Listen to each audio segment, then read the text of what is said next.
There was once a wise man who was asked, "What is the goal of education?" And he said it so brilliantly. He said, "The goal of education is to find success in the big things, happiness in the small things, God in everything, and to meditate on nothing."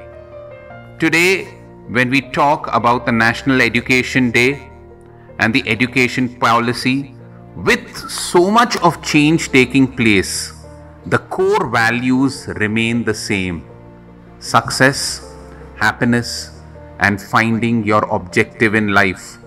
Everybody should remember that despite the technology, despite everything which changes, there is one thing which remains constant all your life. That is your character. So even if you are in the technology realm, can you keep your character strong with integrity, with honesty, with all those values intact? And that, I think so, is the motto of education. It is so beautifully said. Education is when you can dance as if nobody is watching and do everything in your character as if everybody is watching. In today's world, the Harvard Business Review has said that there are 3 critical components of an individual to succeed, and education should concentrate on that.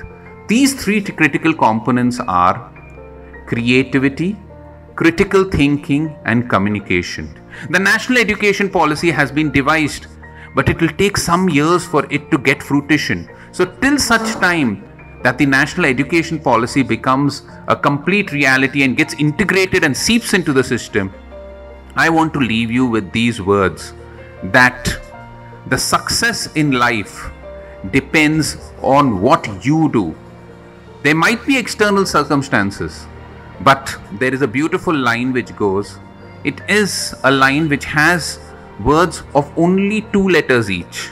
And those 2 letters which comprise the sentence are, if it is to be, it is up to me. If it is to be, it is up to me. If you see in this line, there are two letters each. And the 2 pillars which you have to do is concentrate and educate yourself. Wishing you all a very happy National Education Day, and may education blossom in your life through happiness, through success, through meditation, and through good behavior by finding God in everything.